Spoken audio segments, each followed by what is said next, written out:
Killers of the Flower Moon. Killers of the Flower Moon. Leo's coming to date you. But only if you're young and attractive and a bikini model.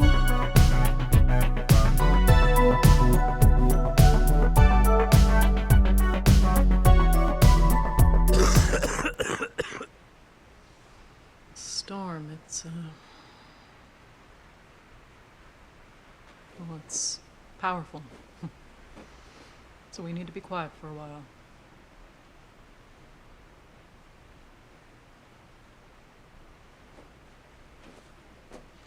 It's good for the crops, that's for sure. Just be still.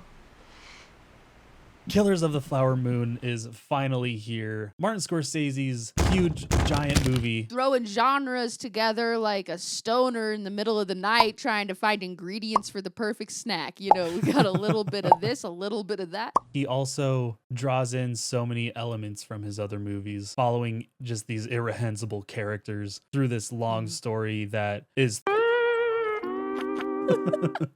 But at the same time, it's also just a cinematic feast. The interweaving stories, the amazing set and costume. You can tell that Scorsese is an expert at this point. One thing I love in this movie is how every actor is really given their chance to shine. Whether it be Leonardo DiCaprio, De Niro, Lily Gladstone, or even like Jesse Plemons, who plays the lead FBI agent. Martin Scorsese originally tossed around the idea of telling the story through Jesse Plemons' character's perspective. And Leo was going to play that role. Even that would have changed the whole feeling of the story. I think why they told it from Ernest's perspective is to get you a foot in each door. You're a part of the Osage people. You see their life, you see their rituals, and then you're also a part of William Hale's family, and you see how he's manipulating everything and how evil he is. You get a clear look at both sides, which throughout the movie, Ernest Burkhart is kind of playing both sides and trying to be authentic to himself, but in reality, he is just the fucking biggest piece of shit. He likes to put himself in these situations where he can play victim while Molly is truly being victimized here.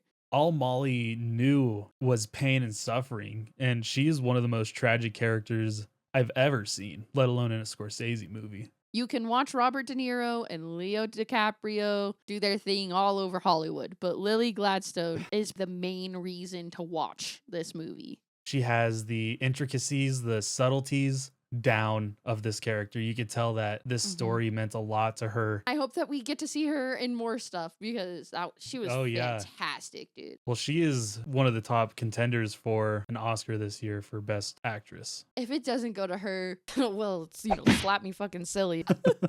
The cinematographer, Rodrigo Prieto, he worked with Scorsese on The Irishman, Wolf of Wall Street, and Silence, and he also was the DOP for Barbie. He used a modified lens that had optics from the 1950s, and it kind of gave the movie sort of a distorted edge to the frame, and it really added to like the age of this film and making it not feel modern. Part of what makes this movie engaging to watch, though, is that 1920s aesthetic, like the costumes, the graininess of the film. It keeps you immersed. Scorsese has openly talked about how Ari Aster has influenced him. And he's spoken about his love for Hereditary and Midsummer and Beau is Afraid. In particular, the owl coming to visit the mom, that scene where it like totally throws you off.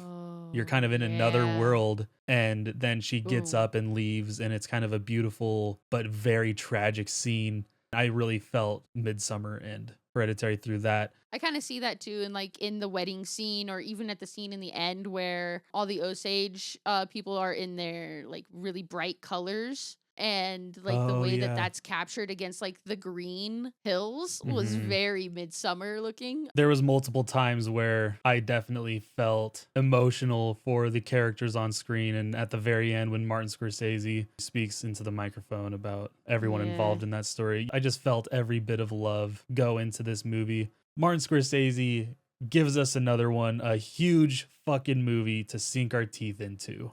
It was deceitful. It was maniacal. It was horrible. in the best way possible. I wonder how many older women watched that and wanted to be the one that was getting spanked by Robert De Niro.